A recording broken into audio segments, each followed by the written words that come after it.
Perusahaan daerah air minum Kabupaten Kupang mengalami penurunan pendapatan sebanyak 30% akibat mewabahnya COVID-19.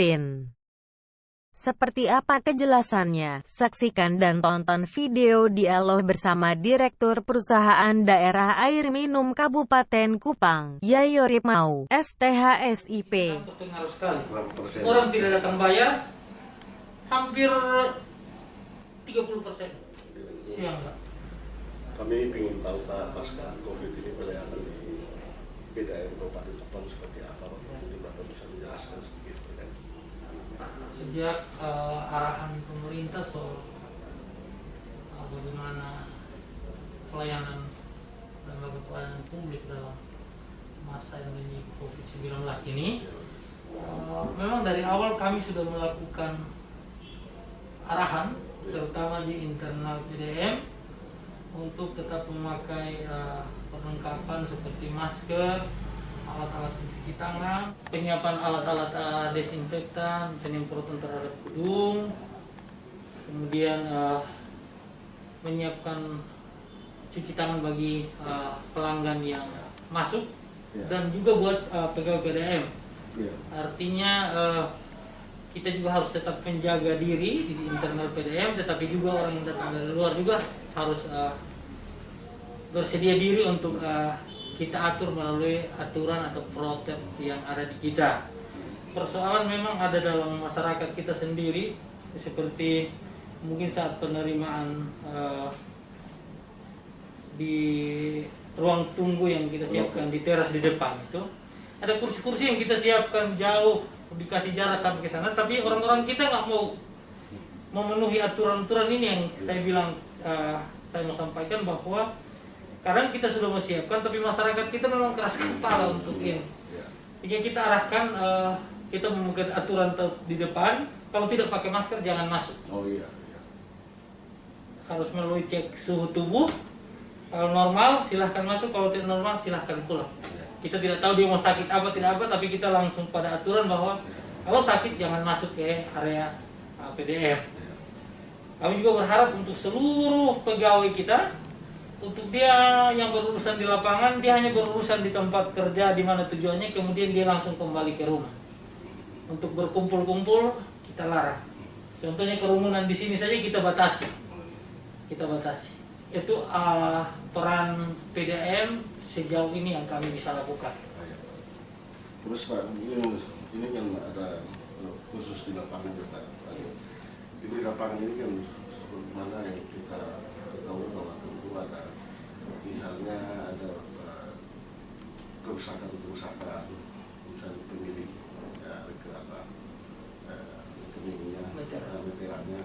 Ini kan pasti sengaja harus ada komunikasi dan pertemuan fisik Pak. Ini bagaimana staf Bapak mengantisipasi ini? Pada prinsipnya adalah tenaga lapangan ini adalah ujung tombak. Dalam kondisi hari ini, COVID-19 ini, orang membutuhkan banyak air untuk kebersihan, cuci tangan dan kebutuhan lain-lainnya. Sehingga kami tidak juga bisa harus diam tanpa bekerja. Karena kalau kami tidak bekerja, tidak masuk kantor dan sebagainya, air pasti tidak jalan. Itu hal yang pertama. Soal kedekatan dengan pelanggan dan sebagainya, urusan pelanggan dengan pegawai PDM itu adalah urusan petugas PDM mengecek meteran, dia catat terus dia pergi. Tidak ada yang komunikasi yang berhadapan yang cukup lama. Sedangkan soal pembayaran kan datang bayar di loket. Soal kerusakan kebocoran, itu tenaga kami harus turun. Tapi kan biasanya kebocoran itu tanggung jawab PDAM itu adalah dari meteran menuju ke pipa distribusi atau transmisi. Dia tidak masih sambung ke dalam rumah, karena dalam rumah itu urusan pribadi. Sehingga untuk bersentuhan langsung dengan pelanggan itu tidak terjadi. Baik, terima kasih. Yang berikut terkait dengan sumber pendapatan Pak, apa berpengaruh tidak Pak pasca COVID? Justru dalam keadaan COVID ini kami berpengaruh sekali. Berapa persen? Orang tidak datang bayar, hampir 30%.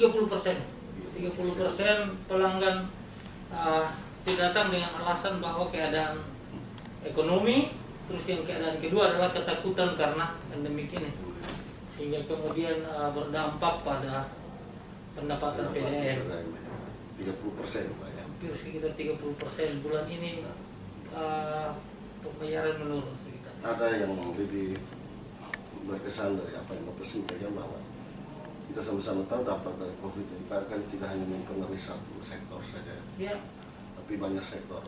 Kembali kepada pelanggan, Pak, konsumennya Bapak. Ini kan otomatis juga mempengaruhi penghasilan mereka. Iya. Dan ketika penghasilan mereka yang mempengaruhi, otomatis dalam pembayaran rekening ini juga mempengaruhi, Pak. Ada tiga solusi yang ditawarkan oleh PDM Kabupaten ini, Pak? solusi yang kami lakukan sejak awal itu adalah soal amnesti pembayaran. Jadi amnesti pembayaran adalah kalau dia ada tunggakan tahun yang lalu sekitar sekian bulan, maka dia hanya bayar setengah bulan. Untuk kemudian dia bisa tetap menikmati airnya. Kalau airnya lagi putus tidak jalan karena persoalan belum membayar, dia bisa datang membayar dengan setengah harga, kemudian airnya bisa jalan. Baik, Pak, ini berikut lagi, Pak. Ini kan ada lembaga-lembaga BUMN, BUMD, terus dari lembaga pemerintah swasta ini juga mereka ada rasa kepedulian dengan adanya COVID ini, Pak. Ada tidak, Pak, dari PDM ini ada kegiatan semacam bansos ini kepada masyarakat? Kalau memang kondisi PDM hari ini, tadi saya katakan soal keadaan keuangan kita, Ya. seluruh anggaran ini kan milik Pemda. Ya. Seluruh biaya Pemda yang khususnya untuk alokasi untuk penyertaan modal di sini dipotong dan semua dipakai untuk Ya. penanganan COVID-19. Sehingga dengan sendirinya kami tidak dapat penyertaan modal dari Pemda karena anggaran semua dipakai di sana. Sehingga kami juga tidak bisa juga harus melakukan pembiayaan. Artinya bantuan atau peran serta kami dalam penanganan ini semacam menyediakan sabun, menyediakan masker bagi pegawai untuk kemudian ketika mereka berurusan di lapangan, kita sama-sama untuk menjaga penyebaran virus ini bisa dibatasi. Ini, Pak, yang terakhir, ini kita sama-sama tahu, tadi Bapak juga menjelaskan dampaknya juga terhadap PDM ini, bahwa penghasilan PDM menurun pasca COVID ini. Jadi harapan Bapak ini sebagai pimpinan di sini ini seperti apa terkait pasca COVID? Harapannya yang pertama, biarlah COVID-19 ini cepat berlalu Ya. dan kita kembali memaksimalkan kinerja kerja Ya. untuk kemudian bisa menghidupi perusahaan ini bisa berkembang kembali. Dan kami akan berupaya untuk membangun hubungan kerjasama dengan berbagai pihak dalam pengembangan usaha ini, karena hampir semua lini usaha baik swasta atau pemerintah hari ini pada kondisi yang kuyang.